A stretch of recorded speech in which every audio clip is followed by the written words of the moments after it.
देखिए, सबसे पहले तो मैं आपको बताऊँ कि मैं उत्तराखंड ज़िला हरिद्वार के शहर रुड़की का रहने वाला था।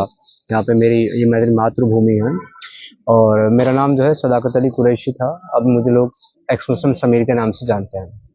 मैंने 2018 में इस्लाम छोड़ दिया था। उसके बाद मुझे जो है बहुत बड़े विरोध का सामना करना पड़ा, यहाँ तक कि मुझे अपना घर भी त्यागना पड़ा और 2021 में मैंने अपना घर त्याग करके और मैं जो है दर बड़े भटकने के लिए मजबूर हो गया। फिर दूसरे शहर में जा कर के मैं रहता हूँ। अभी किसी को मैं अपनी एड्रेस नहीं बता सकता, आइडेंटिटी नहीं बता सकता, क्योंकि हर तरफ से जान का खतरा है, लोग मारना चाहते हैं। खुद मेरे शहर रुड़की के लोगों ने मेरे ऊपर जो है वो लाखों रुपए के इनाम रखे हुए हैं कि अगर मेरा कोई कत्ल कर दे तो वो लाखों रुपए के इनाम उनको देंगे, अनाउंस किए हुए बाकायदा।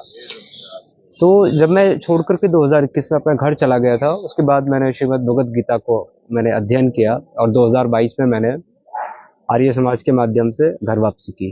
तो अब मैं तो सनातनी हूँ, लेकिन साथ ही साथ मैं एक्स मुस्लिम भी हूँ और मेरा उद्देश्य ये है कि जितने भी इस्लाम के मानने वाले हैं या जितने भी भारतीय हैं, सनातनी हैं, उन सबको इस्लाम की सच्चाई बता करके और उनकी आंखों पे पड़ा हुआ वो जो एक अंधविश्वास का पर्दा है कि वो अंधा जो है विश्वास करते हैं इनके ऊपर, और लोग समझते हैं कि ईश्वर अल्लाह सब एक ही हैं और सब धर्म है, सब मजहब हैं। तो मैं उनको बताऊं कि देखिए, ना तो ईश्वर और अल्लाह एक है और ना ही सारे धर्म हैं। धर्म केवल एक है, जो धर्म है सनातन धर्म। बाकी या तो मजहब है, पंथ है, आइडियोलॉजी है, विचारधाराएं हैं। और ये ऐसी विचारधारा है इस्लाम, जिसके अंदर जो है वसुधा का कॉन्सेप्ट नहीं है। इसके अंदर सिर्फ जो है उम्मत का कॉन्सेप्ट है। जो अल्लाह का मानने वाला है, नबी का मानने वाला है, वो मुसलमान का भाई है। और जो अल्लाह का इनकार करने वाला है, नबी का इनकार करने वाला है, इस्लाम का इनकार करने वाला है, वो काफिर है, मुशरिक है, वाजिबुल कत्ल है। अगर गलबा होगा, अगर जंग होगी, तो उनके साथ जंग की जाएगी, क्योंकि कुरान खुद जो है सूरह अत-तौबा की आयत नंबर 5 में फरमाता है, कातिलुल्लज़ीना ला युमिनूना बिल्लाहि वला बिल यौमिल आखिर वला युहर्रिमूना मा हर्रमल्लाहु व रसूलुहु वला यदीनूना दीनल हक़्क़ि मिनल्लज़ीना उतुल किताब हत्ता युतुल जिज़्यति अन यदि वहुम सागिरून। कि इन लोगों के साथ तब तक जंग लड़ते रहो जब तक ये अल्लाह और आखिरत के दिन पर, क़यामत के दिन पर ईमान ना ले आए और ये उस चीज को हराम ना माने, यानी कि गलत ना माने जिसको अल्लाह और उसके रसूल ने हराम कहा है, और उस दीन को, उस मजहब को ये ना कबूल कर लें, एक्सेप्ट कर लें जो दीन हक है, यानी कि इस्लाम। और उनसे भी जो अहले किताब है, यानी कि अहले किताब जो है वो कुरान के अंदर, आसमानी किताब के अंदर इस्लाम वाले जो है वो जू और क्रिश्चियन को कहते हैं, उनको अहले किताब कहते हैं, means people of the book.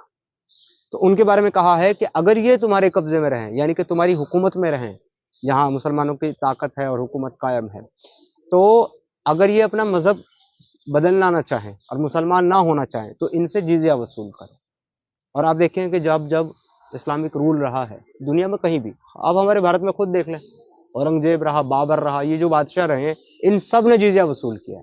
यहाँ तक कि इन्होंने महसूल भी वसूल किया। महसूल कहते हैं कि आप जो धार्मिक यात्रा करते हो, धार्मिक स्थल पर जाते हो आप दर्शन करने के लिए, उसके लिए भी इन लोगों को तीर्थ टैक्स देना पड़ता था। ये भी एक तरह की सजा है। तो असल में इस्लाम जो है वो एकता का मजहब नहीं है, वो इंसानियत का मजहब नहीं है। इस्लाम की जो इंसानियत है वो सिर्फ उसके साथ है जो इस्लाम का मानने वाला है।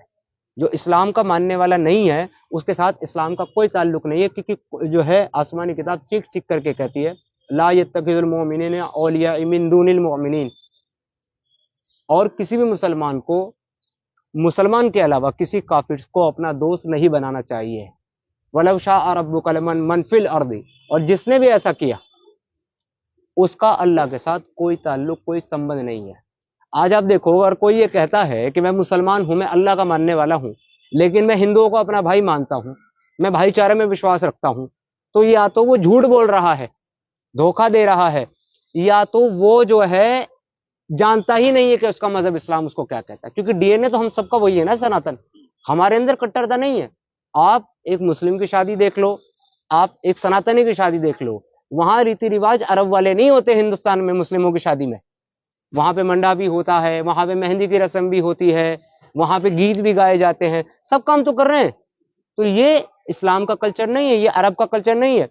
अरब में तो दुल्हने जो हैं वो सफेद कपड़ा पहनती है शादी में। हमारे यहाँ पहनता है कोई मुसलमान सफेद? सब लाल पहनते हैं। तो देखिए, हमारा डीएनए तो सनातनी है, कल्चरल भी हमारा सनातनी है, लेकिन एक विदेशी आइडियोलॉजी के भारत में आने की वजह से, आक्रांताओं के आने की वजह से, और लोगों के ऊपर इस तरह के जिजिया टैक्स वगैरह लगा करके, गुंडा टैक्स लगा करके और उनको कत्ल कर करके, डरा धमका करके लोगों को, कुछ लोगों को कन्वर्ट किया गया, कुछ लोगों को लालच दे करके कन्वर्ट किया गया। तो इस वजह से ये जो एक कम्युनिटी है, इनकी आने वाली 3-4 नस्लों के बाद ये समझने लगे कि हम तो सबसे बेहतरीन मजहब के अंदर हैं और इससे अच्छा, इससे अमन पसंद, इससे शांतिपूर्ण मजहब कोई नहीं हो सकता। अब खुद देख लीजिए कि इस्लाम के मानने वाले ये दावा करते हैं कि इस्लाम एक शांति का मजहब है, एक अमन का मजहब है, और ये बात साबित करने के लिए इस्लाम के मानने वाले पिछले 1400 साल से काफिरों को कत्ल कर रहे हैं कि आप इसको मानो, ये अमन का मजहब है, और नहीं मानोगे तो हम आपको कत्ल करेंगे।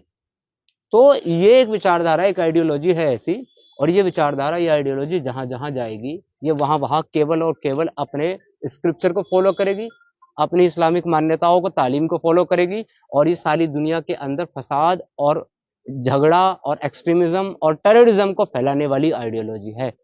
जितने भी लोगों ने आज तक जो भी किया है, वो सब इस आइडियोलॉजी को मान करके किया है, चाहे वो पहलगाम अटैक हो, चाहे वो कश्मीर जेनोसाइड हो, चाहे वो मुजफ्फरनगर दंगा हो, चाहे वो मोपला कांड हो, जिन्होंने भी किया है उन्होंने सिर्फ अल्लाह अकबर के नारे लगा करके ये काम किया है, क्योंकि उनकी आइडियोलॉजी है।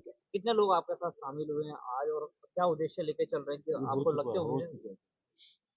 आज हम लोग जो है यहाँ पे 4 लोग एक्स मुस्लिम जो है वो आए हैं, और अभी हमारा सम्मेलन होने वाला है 14 नवंबर को यहाँ ऋषिकेश में, जिसमें जो है 100 के आसपास एक्स मुस्लिम की गैदरिंग होने वाली है और बहुत सारे सनातनी भी। और हमारा उद्देश्य केवल इतना है कि हम प्रदेश को जागरूक करें और अवेयरनेस लाए यहाँ पर इस्लाम के बारे में, ताकि ये जो लैंड जिहाद हो रहा है, ये जो अवैध कब्जा हो रहा है, ये जो पीर निर्माण किए जा रहे हैं, मदरसे निर्माण किए जा रहे हैं, लोगों को कन्वर्ट कराया जा रहा है, लव जिहाद किया जा रहा है, इस सब के ऊपर जो है रोक लगे, जनता जो है वो जागरूक हो। जब देश ने ऑलरेडी, प्रशासन ने कानून बना दिए, तो उन कानून का पालन हो।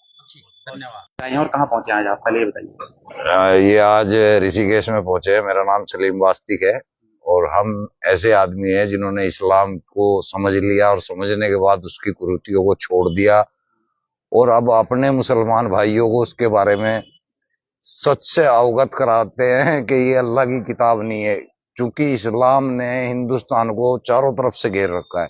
ये एक सोची समझी साजिश है जो हिंदुओं की तो समझ में आ ही नहीं सकती, हमने समझ लिया। तो अब हम इसको आहिस्ता आहिस्ता इस दिमाग को खत्म करने की कोशिश कर रहे हैं। अपने मुसलमान भाइयों को ये सच बता के कि कुरान अल्लाह की किताब नहीं है, इससे दूर कर रहे हैं और इसमें कामयाब भी हो रहे हैं। बहुत लोग जो है इस्लाम को छोड़ रहे हैं, इंडिया के अंदर भी, और हमारे साथ और भी एक्स मुस्लिम साथी आए हुए हैं।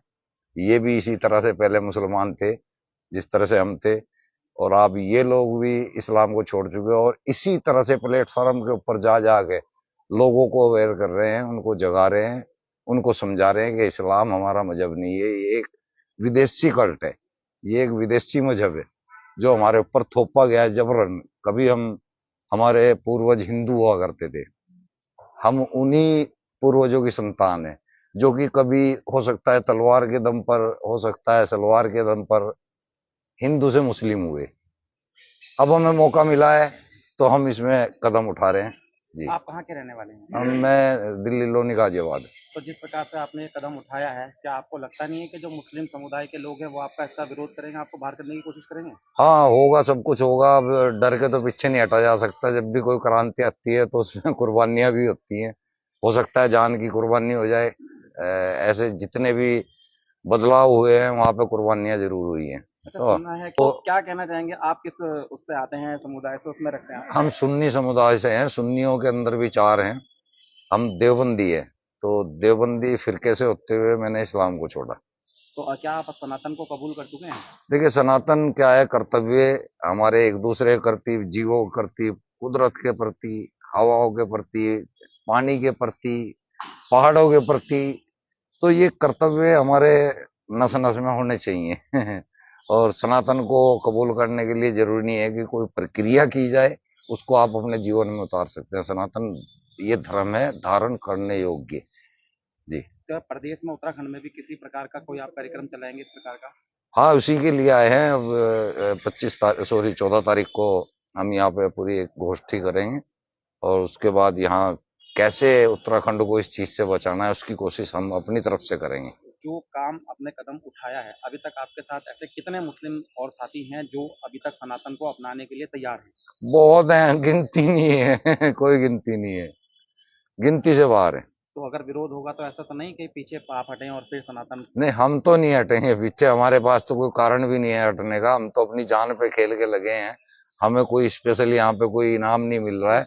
हमारी नस्लों को इनाम मिलेगा हमारे काम का, हमें नहीं मिलने वाला। हमारे जीवन में शायद पता नहीं होगा भी या नहीं बदलाव। हम तो एक बीज बो के जा रहे हैं, हो सकता है वो बीज